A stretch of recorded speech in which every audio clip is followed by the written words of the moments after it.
Sugar 300 ആയാലും 400 ആയാലും അതുപോലെ തന്നെ ഇൻസുലിൻ 15 to 20 യൂണിറ്റ് എടുക്കുന്നവർ, 2 നേരം മരുന്ന് കഴിക്കുന്നവർക്ക് ഒക്കെ ഡയബറ്റീസ് റിവേഴ്സ് ചെയ്ത് കൊണ്ടുവരാൻ കഴിയുന്ന കാര്യങ്ങളാണ് ഇന്നത്തെ വീഡിയോയിലൂടെ നമ്മൾ ഡിസ്കസ് ചെയ്യുന്നത്. ഞാൻ ഡോക്ടർ ആമിന, QNB ഹെൽത്ത് കെയറിലെ മെഡിക്കൽ ഓഫീസറാണ്.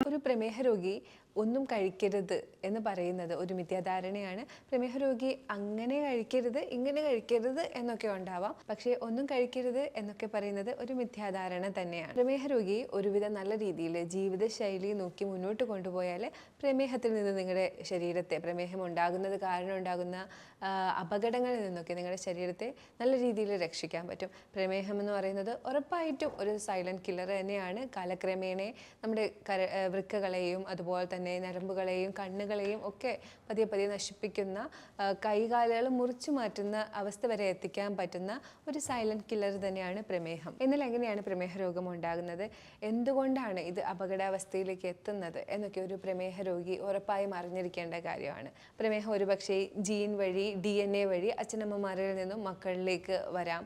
അല്ലെങ്കിൽ നമ്മൾ ക്രമാതീതമായിട്ട് കാർബോഹൈഡ്രേറ്റ് ഒരുപാട് ഉപയോഗിക്കുന്ന നമ്മുടെ ഭക്ഷണക്രമങ്ങളും ജീവിതത്തിൽ വ്യായാമങ്ങൾ കുറവുള്ളതും അൺഹെൽത്തി ആയിട്ടുള്ള ലൈഫ് സ്റ്റൈലും ഒക്കെ കാരണം നമുക്ക് ഡയബറ്റീസ് അഥവാ പ്രമേഹം വരാം. നമ്മൾ കഴിച്ചുകൊണ്ടിരിക്കുന്ന മെഡിസിൻ അതിൻ്റെയൊക്കെ പരിണിത ഫലമായിട്ട് ആഫ്റ്റർ എഫക്റ്റ് ആയിട്ട് വരാം. ചില സർജറിയൊക്കെ കഴിഞ്ഞതിന് ശേഷം ഡയബറ്റീസ് വരാറുണ്ട്. അപ്പോൾ അങ്ങനെയും ഡയബറ്റീസ് വരാം. ശരീരത്തിൽ ക്രമാതീതമായി കാർബോഹൈഡ്രേറ്റ്, അത് റിഫൈൻഡ് കാർബോഹൈഡ്രേറ്റിൻ്റെ അളവ് കൂടി ശരീരം നമ്മൾ സ്റ്റോർ ചെയ്ത് വെച്ച് മടുത്ത് വരുമ്പോൾ ഇൻസുലിൻ റെസിസ്റ്റൻസിലേക്ക് എത്തും. അതായത് ഈ ഗ്ലൂക്കോസിനെ ശേഖരിച്ച് വെക്കാനുള്ള കീ ആയിട്ടുള്ള ഇൻസുലിന് ഡാമേജ് വന്നിട്ട് അതിന് കഴിയാതെ വരുന്ന അവസ്ഥ വരാം. അങ്ങനെ ഇൻസുലിൻ റെസിസ്റ്റൻസ് കാരണവും നമുക്ക് ഡയബറ്റീസ് വേഴ്സ് ആയിക്കൊണ്ടിരിക്കാം. മേളിൽ പറഞ്ഞ കാര്യങ്ങളൊക്കെ നമ്മുടെ ആഗ്നേയ ഗ്രന്ഥിയിലാണ് നമ്മുടെ ഡയബറ്റീസ് എന്ന് പറയുന്ന പ്രമേഹം ഉണ്ടാവാൻ കാരണമാകുന്ന ഹോർമോൺസിൻ്റെ തകരാറും കാര്യങ്ങളൊക്കെ വരുന്നത് ആഗ്നേയ ഗ്രന്ഥി അഥവാ പാൻക്രിയാസിൻ്റെ പ്രവർത്തനങ്ങളുടെ മിസ്റ്റേക്ക് കാരണം തന്നെയാണ്. അപ്പോൾ ഞാൻ ഈ മേളിൽ പറഞ്ഞ കാരണങ്ങളൊക്കെ കാരണം ഇൻസുലിനും ഗ്ലൂക്കഗോണും, അതായത് നമ്മുടെ പ്രമേഹത്തിന് കൺട്രോൾ ചെയ്യുന്ന, അതായത് നമ്മുടെ ഗ്ലൂക്കോസിൻ്റെ മെറ്റബോളിസത്തിനെ കൺട്രോൾ ചെയ്യുന്ന ഹോർമോൺസിന് വ്യതിയാനം വരുന്നത് കാരണം ഡയബറ്റീസിലേക്കും പ്രമേഹത്തിലേക്ക് എത്തുന്നു. പ്രമേഹ രോഗികൾ എപ്പോഴും ബിഗിനിങ്ങിൽ അവർക്ക് പ്രമേഹമുണ്ടെന്ന് അറിയുന്ന കുറച്ച് ലക്ഷണങ്ങളാണ്. ഒന്നവർക്ക് എപ്പോഴും വെള്ളം ദാഹിക്കുക, ഒത്തിരി വെള്ളം ദാഹിക്കും. അതുപോലെ തന്നെ വിശപ്പ്, കൂടുതൽ വിശക്കും. വിശന്ന് കഴിഞ്ഞാൽ അവർ വിറയ്ക്കാൻ തുടങ്ങും. അതുപോലെ തന്നെ രാത്രി കാലങ്ങളിലൊക്കെ യൂറിനേറ്റ് ചെയ്യാനായിട്ട് ഒരുപാട് തവണ എഴുന്നേൽക്കുന്നതായിട്ട് ശ്രദ്ധിക്കപ്പെടും. പകലും പോകുന്നുണ്ടാവും, പക്ഷെ രാത്രിയിലാണ് നമ്മളത് ശ്രദ്ധിക്കുന്നത്. പിന്നെ ചില മുറിവുകൾ വന്നു കഴിഞ്ഞാൽ ഉണങ്ങാതെ ഇരിക്കുക. അതുപോലെ തന്നെ ശരീരത്തിൽ പരുക്കൾ ഉണ്ടാവുക, അതായത് പസ് ഫിൽഡ് ആയിട്ടുള്ള ചെറിയ ചെറിയ കുരുക്കൾ ഉണ്ടായി വരുന്നതും ഒക്കെ പ്രമേഹ രോഗികൾക്ക് ബിഗിനിങ്ങിൽ കാണിക്കുന്ന ലക്ഷണമാണ്. അപ്പം ഞാൻ ഈ മുകളിൽ പറഞ്ഞ ലക്ഷണങ്ങളൊക്കെ അസഹനീയമായി മാറുമ്പോൾ, നമുക്ക് ഒട്ടും താങ്ങാൻ പറ്റാത്തൊരു സിറ്റുവേഷൻ വരുമ്പോൾ നമ്മൾ ഉറപ്പായിട്ടും ഒരു ഡോക്ടറിൻ്റെ അടുത്ത് പോവും. മിക്കുള്ളവർക്കും ഇത് പ്രമേഹത്തിൻ്റെ അടയാളമാണെന്ന് മനസ്സിലാവുകയും ചെയ്യും. ഡോക്ടർ നിർദ്ദേശിക്കുന്ന മരുന്നുകൾ നമ്മൾ എടുക്കാൻ തുടങ്ങും. ചില ആളുകൾ മരുന്ന് എടുക്കാതെ ഇരിക്കാം, ചില ആളുകൾ മരുന്ന് എടുത്തുകൊണ്ട് കൃത്യതയില്ലാത്ത ലൈഫ് സ്റ്റൈൽ ഫോളോ ചെയ്യാം. എനിക്ക് പറയാനുള്ളത്, നമ്മൾ പലരും മരുന്നിനെ കുറ്റം പറയാറുണ്ട്. മരുന്ന് കഴിച്ചാണ് എൻ്റെ കിഡ്നി പോയത് അല്ലെങ്കിൽ എൻ്റെ കണ്ണ് പോയത് എന്നൊക്കെ പറയാറുണ്ട്. മരുന്ന് കഴിച്ചത് കൊണ്ട് മാത്രം നിങ്ങൾക്ക് ഒരിക്കലും കിഡ്നിയും കണ്ണും ഒന്നും പോവില്ല.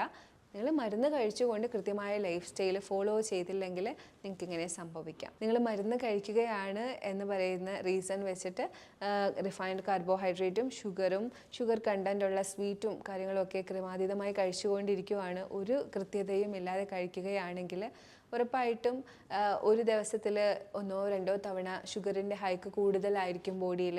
അങ്ങനെ കൂടി നിൽക്കുന്ന ഷുഗർ ഹൈക്ക്, ഗ്ലൂക്കോസ് ഹൈക്കുള്ള സമയങ്ങളിൽ നമ്മുടെ അവയവങ്ങളിൽ ഡാമേജ് വരും. ഷുഗറിൻ്റെ കണ്ടൻറ്റ് കാരണം ഡാമേജ് വരാൻ തുടങ്ങും. 10-20 വർഷമാകുമ്പോഴത്തേക്കും കിഡ്നിയിൽ പ്രശ്നം, അല്ലെങ്കിൽ കണ്ണിന് തിമിരം, അത് കണ്ണിന് കാഴ്ച പോകുന്നു, കയ്യിലും കാലിലും തരിപ്പ്, മരവിപ്പ്, അങ്ങനെയുള്ള പ്രശ്നങ്ങൾ ഒക്കെ പ്രകടമാവാൻ തുടങ്ങും. അവസാനമായി മൂത്രം കൺട്രോൾ ചെയ്യാൻ പറ്റാതെ വരികയും പിടിച്ചു നിർത്താൻ പോലും കഴിയാത്ത അവസ്ഥയും വൃക്ക തകരാറിലാവുകയും മൂത്രം പോവാതിരിക്കുകയും ഒക്കെ ചെയ്യുന്ന സിറ്റുവേഷൻ, വൃക്ക തകരാറുകൾ ഒക്കെ ഉണ്ടായി അതൊരു എൻഡ് സ്റ്റേജിലേക്ക് പോകുന്ന അവസ്ഥയിലേക്ക് വരാം. എന്നാൽ ഇതൊന്നും സംഭവിക്കാതെ നമുക്ക് കൃത്യമായിട്ട് നമ്മുടെ ആരോഗ്യം സംരക്ഷിക്കാവുന്നതേ ഉള്ളൂ നല്ല ജീവിതശൈലിയിലൂടെ. ഞാൻ എപ്പോഴും പറയുന്ന കാര്യമാണ്, നമ്മൾ ഓരോരുത്തരും ഓരോ കണ്ടീഷൻ അനുസരിച്ചായിരിക്കും ഒരു 10-25 വയസ്സ് കഴിഞ്ഞ് കഴിഞ്ഞാൽ പിന്നെ ജീവിക്കേണ്ടി വരുന്നത്. നമ്മുടെ ബോഡിയിൽ ഉണ്ടാകുന്ന കണ്ടീഷൻസ്, മിക്കുള്ള ആളുകൾക്കും എന്തെങ്കിലുമൊക്കെ ഒരു കണ്ടീഷൻ ഉണ്ടാവും. നടുവേദനയോ അല്ലെങ്കിൽ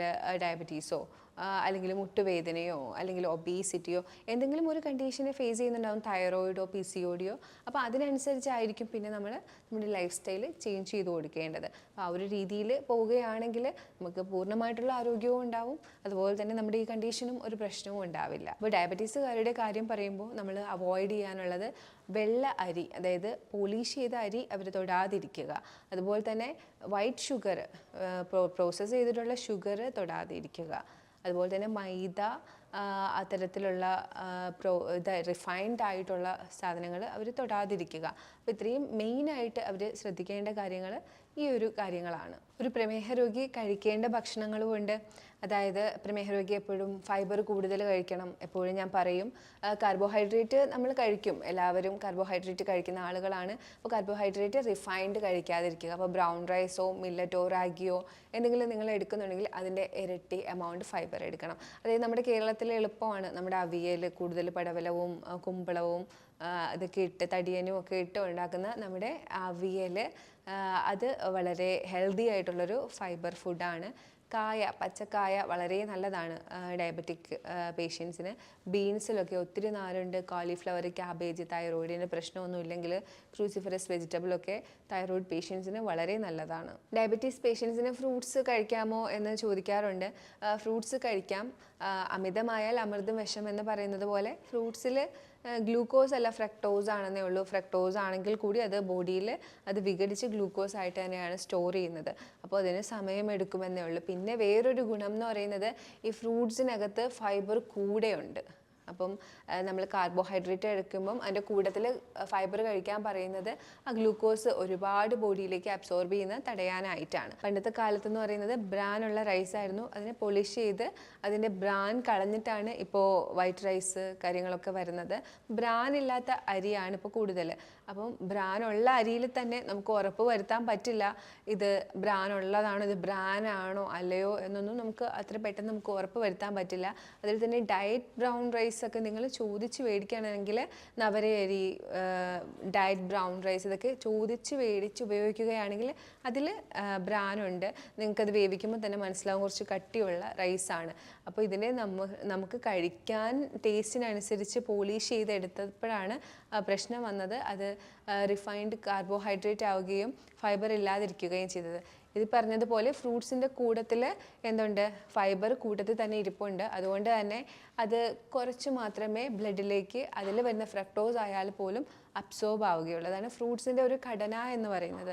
അതുകൊണ്ടത് നമ്മുടെ പ്രമേഹ രോഗികൾക്ക് കഴിക്കാം, പക്ഷേ അതിലും ലിമിറ്റുണ്ട്. അതിൽ തന്നെ ആപ്പിൾ, പൈനാപ്പിൾ, തണ്ണിമത്തൻ, പോമഗ്രാനറ്റ്, പേരക്ക ഇതിലൊക്കെ കുറച്ച് ഫൈബർ കൂടുതലും അതുപോലെ തന്നെ ഷുഗർ കണ്ടൻറ്റ് കുറവും ഉള്ള ഫ്രൂട്ട്സ് ആണ്. അതിൽ ആപ്പിളിൽ തന്നെ ഗ്രീൻ ആപ്പിളാണ് കൂടുതലായിട്ടും സജസ്റ്റ് ചെയ്യുന്നത്. ഫ്രൂട്ട്സിൻ്റെ കാര്യം പറയുമ്പോൾ തന്നെ പറയാനുള്ളത്, പഴവർഗ്ഗങ്ങൾ കൊണ്ടുണ്ടാക്കുന്ന ജ്യൂസ് പ്രമേഹ രോഗികൾ എടുക്കാതിരിക്കുക. നമ്മുടെ പേഷ്യൻസ് എപ്പോഴും ചോദിക്കും, മറ്റുള്ളവർക്കെല്ലാം നിങ്ങൾ മറ്റ് ജ്യൂസുകൾ കൊടുക്കുന്നുണ്ടല്ലോ, നമുക്ക് മാത്രം എന്തായി കുമ്പളങ്ങ ജ്യൂസ് തരുന്നതെന്ന്. അതിന് കാരണം നമ്മൾ ജ്യൂസ് ആക്കി കൊടുക്കുമ്പോൾ അതിനകത്ത് ഫൈബർ എല്ലാം പോയി പെട്ടെന്ന് ഷുഗർ ഹൈക്കാവും. ഫ്രക്ടോസ് ആയാൽ കൂടി ഷുഗർ ഹൈക്കാവും. ഷുഗർ ആഡ് ചെയ്യാത്തതാണെങ്കിലും അത് കൂടും. അപ്പോൾ അതുകൊണ്ടാണ് ജ്യൂസ് ആക്കി കൊടുക്കാത്തത്. നമുക്ക് ജ്യൂസ് ഒരു എനർജി ഡ്രിങ്ക് ആയിട്ട് ബാക്കിയുള്ളവർക്ക് കുടിക്കുന്നതിൽ പ്രശ്നമില്ല. പക്ഷേ ഡയബറ്റീസ് പേഷ്യൻസ് ജ്യൂസ് കുടിക്കാതിരിക്കുക, പഴവർഗ്ഗം കൊണ്ടുണ്ടാക്കിയ ജ്യൂസ് കുടിക്കാതിരിക്കുക. നിങ്ങൾക്ക് കുമ്പളനീരോ വെള്ളരിക്കയുടെ നീരോ കുക്കുംബറിൻ്റെ നീരോ ഒക്കെ നിങ്ങൾക്ക് എടുക്കാം. ക്യാരറ്റ് ആയാലും അധികം അങ്ങോട്ട് പ്രിഫർ ചെയ്യില്ല, കാര്യം അതിൻ്റെ ഫൈബർ മാറ്റിയിട്ടാണല്ലോ നമ്മൾ എടുക്കുന്നത്. അപ്പോൾ ഇതൊക്കെയാണ് നിങ്ങൾക്ക് എടുക്കാൻ പറ്റിയ ജ്യൂസ് എന്ന് പറയുന്നത്. എപ്പോഴും ഡയബറ്റിക് പേഷ്യൻസ് സാലഡ്സ് ആക്കിയിട്ടോ ഫ്രൂട്ട് കട്ട് ആക്കിയിട്ടോ ഒക്കെ പഴവർഗ്ഗങ്ങൾ എടുക്കുക. Chia seed, flax seed, pumpkin seed, ഇങ്ങനത്തെ സീഡ് വെറൈറ്റീസ് എന്നും ഉൾപ്പെടുത്തുന്നുണ്ടെന്ന് ഉറപ്പ് വരുത്തുക. ഡയബറ്റിക് പേഷ്യൻസിന് ക്രമേണ അവരുടെ നെർവിനൊക്കെ ഡാമേജ് വരുന്നതാണ്. അപ്പോൾ അവർക്ക് വൈറ്റമിൻസും മിനറൽസും വളരെ ഇമ്പോർട്ടൻ്റ് ആണ്. ഒരു 10 വർഷമായി നിങ്ങളുടെ ഡയബറ്റീസൊക്കെ വന്നിട്ടെങ്കിൽ നിങ്ങൾ ഉറപ്പായിട്ടും നിങ്ങളുടെ വൈറ്റമിൻസും മിനറൽസും ഒക്കെ കറക്റ്റ് ആണോ എന്ന് നിങ്ങൾ വിലയിരുത്തണം ഇടയ്ക്കിടയ്ക്ക്. അത് കറക്റ്റ് അല്ല എങ്കിൽ ഒരു ഡോക്ടറുടെ സഹായത്തോടു കൂടി കൃത്യമായിട്ട് ആ ഒരു വൈറ്റമിൻസും മിനറൽസും ഒക്കെ സപ്ലൈ ചെയ്യുകയും ചെയ്യണം. അതുപോലെ ഇമ്പോർട്ടൻ്റ് ആണ് നട്ട്സും ഡ്രൈ ഫ്രൂട്ട്സും, ആൽമണ്ടും കാഷ്യൂവും വാൾനട്ടും, അതുപോലെ തന്നെ ഫിഗും ഡേറ്റ്സും ഡ്രൈഡ് ഗ്രീപ്സും ഒക്കെ അടങ്ങുന്ന ഡ്രൈ ഫ്രൂട്ടും കുറച്ച് എമൗണ്ട് നിങ്ങൾ എടുത്തിരിക്കണം. കാര്യം ഞാൻ നേരത്തെ പറഞ്ഞ പോലെ ഡയബറ്റിക് പേഷ്യൻസിൽ അബ്സോർപ്ഷൻ കുറയുകയും അവർക്ക് ന്യൂട്രീഷൻ ഡെഫിഷ്യൻസി വരികയും ഒക്കെ ചെയ്യും. അതുപോലെ തന്നെ മസിൽ വേസ്റ്റേജ് ഉണ്ടായിട്ട് നമുക്ക് തിന്നായി പോകുന്ന അവസ്ഥ ഒക്കെ ഉണ്ടാവുന്ന ഒരു കണ്ടീഷനാണ് ഡയബറ്റീസ് എന്ന് പറയുന്നത്. അപ്പോൾ ന്യൂട്രിയൻസിൻ്റെ കാര്യത്തിൽ നിങ്ങൾ എപ്പോഴും ശ്രദ്ധിക്കുക. അത് ഒരു 6 മാസം 1 വർഷത്തിൽ ഇടവിട്ട് നിങ്ങൾ ചെക്കിംഗ് ഒക്കെ ചെയ്ത് വേണ്ടിയുള്ള മിനറൽസും വൈറ്റമിൻസും ഒക്കെ കൃത്യമായിട്ട് ഒരു ഡോക്ടറുടെ സഹായത്തോടു കൂടി സപ്ലൈ ചെയ്ത് കൊടുക്കുക. ധാന്യങ്ങളിൽ നിങ്ങൾക്ക് എടുക്കാൻ പറ്റിയത് മില്ലറ്റ്സും റാഗിയും ബ്രൗൺ റൈസും അല്ലെങ്കിൽ കോൺ, അതൊക്കെ നിങ്ങൾക്ക് എടുക്കാൻ പറ്റിയതാണ്. അതുകൊണ്ട് എന്നും നിങ്ങൾ ധാന്യങ്ങൾ കഴിക്കണം എന്ന് നിർബന്ധമില്ല. ഇടയ്ക്ക് നിങ്ങൾക്ക് ഒരു ദിവസം ഫ്രൂട്ട് ഡയറ്റോ അല്ലെങ്കിൽ ഫ്രൂട്ട് ഡയറ്റ് എപ്പോഴും ഞാൻ പ്രിഫർ ചെയ്യില്ല, എന്നാലും ഒരു ദിവസമൊക്കെ കഴിച്ചെന്ന് പറഞ്ഞ പ്രശ്നമില്ല. അതുപോലെ തന്നെ റോസ് സാലഡ്, ബോയിൽഡ് വെജിറ്റബിളിൻ്റെ ഡയറ്റൊക്കെ ഇടയ്ക്ക് മാറി മാറി നിങ്ങൾക്ക് എടുത്തു കൊടുക്കാം. എപ്പോഴും ഞാൻ മില്ലറ്റിൻ്റെ കാര്യം പറയുമ്പോൾ പറയാറുണ്ട്, മില്ലറ്റ് സ്ഥിരം കഴിച്ചുകൊണ്ടിരിക്കരുത്, മില്ലറ്റ് ഇടയ്ക്ക് ഒക്കെ കഴിക്കുക എന്നുള്ളതാണ്. ഒരു ആൾട്ടർനേറ്റീവായിട്ട് കഴിക്കുക.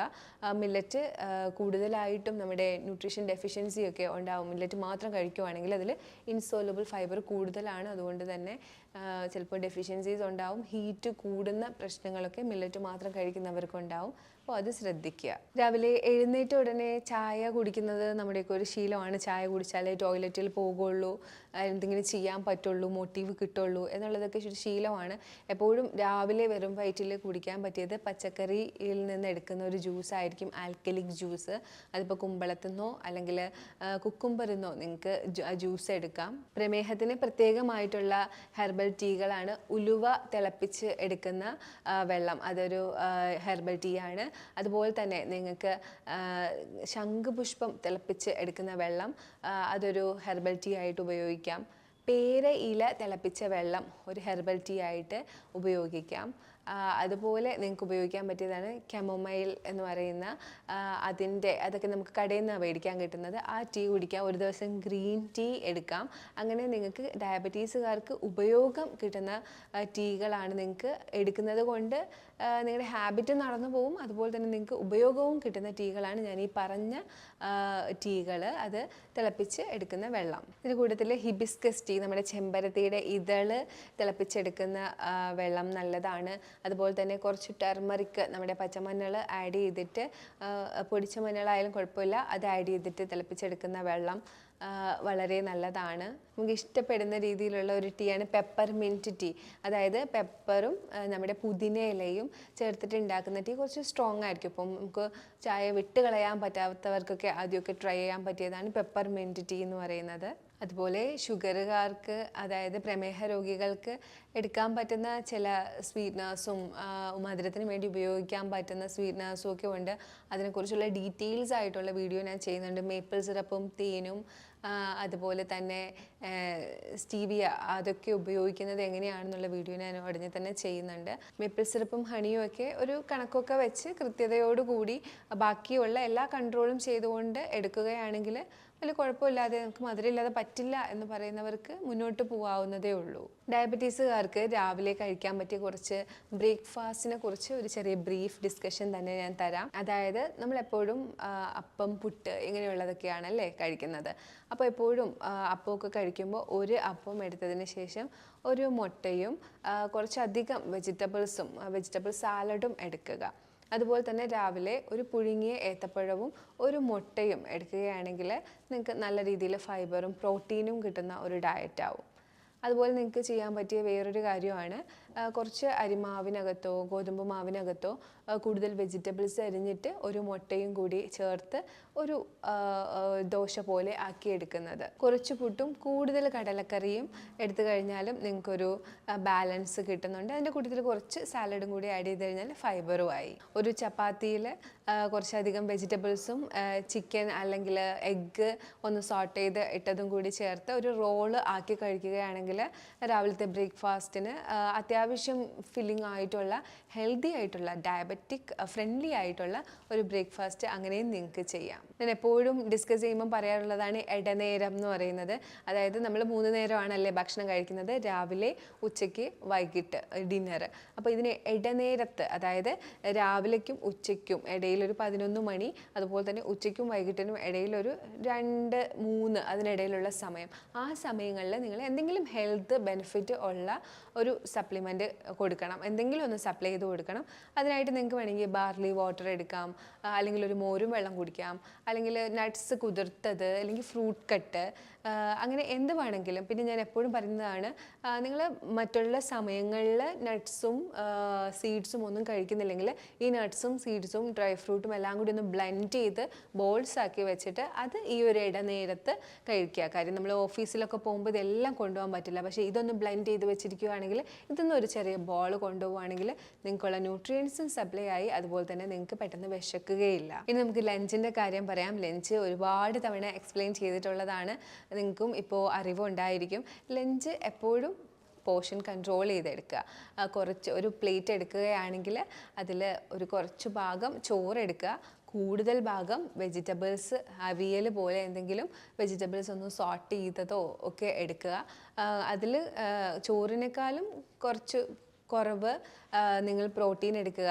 ചിക്കനും മീനും അല്ലെങ്കിൽ മുട്ടയോ അതിലേതെങ്കിലും ഒന്ന്, എല്ലാം കൂടി ഒരുമിച്ചല്ല, അതിലേതെങ്കിലും ഒന്ന് എടുക്കുക. പിന്നെ കുറച്ച് ഫൈബർ ഓൾറെഡി എടുത്തു, കുറച്ച് ഫാറ്റിന് വേണ്ടി നിങ്ങൾക്ക് കേർഡോ അങ്ങനെ എന്തെങ്കിലും എടുക്കാം. ഡയബറ്റീസുകാർ വൈകിട്ട് ജോലിയൊക്കെ കഴിഞ്ഞ് വന്നിട്ട്, അല്ലെങ്കിൽ വീട്ടിലിരിക്കുന്നവരാണെങ്കിൽ വീട്ടിലിരിക്കുന്ന സമയത്ത് വൈകുന്നേരം നമ്മൾ ചായ കുടിക്കുന്ന സമയത്ത് എന്താണ് കഴിക്കേണ്ടത്? ഒരു ഹെർബൽ ടീ നിങ്ങൾക്ക് ഓപ്റ്റ് ചെയ്യാം. രാവിലെ പറഞ്ഞതിലുള്ള ഏതെങ്കിലും ഒരു ഹെർബൽ ടീ. അതിന് കൂട്ടത്തിൽ നിങ്ങൾക്ക് നട്ട്സോ സീഡ്സോ എടുക്കാം. നിങ്ങൾ ബ്ലെൻഡ് ചെയ്ത് ബോൾസ് ആക്കി യൂസ് ചെയ്യുന്നുണ്ടെങ്കിൽ വീണ്ടും എടുക്കേണ്ട കാര്യമില്ല. അതിനകത്ത് കുറവ് ക്വാണ്ടിറ്റി ആണെങ്കിൽ ഉറപ്പായിട്ടും നിങ്ങൾക്ക് കുറച്ച് സീഡ്സ് എടുത്ത് കഴിക്കാവുന്നതാണ്. അതുപോലെ തന്നെ പയർ പുഴുങ്ങിയത്, കടല പുഴുങ്ങിയത്, മുട്ട പുഴുങ്ങിയത്, അങ്ങനെ പ്രോട്ടീൻ ബേസ്ഡ് ആയിട്ടുള്ള എന്തെങ്കിലുമൊക്കെ ഒരു ഹെൽത്തി സ്നാക്കിങ് നിങ്ങൾക്ക് ചെയ്യാം.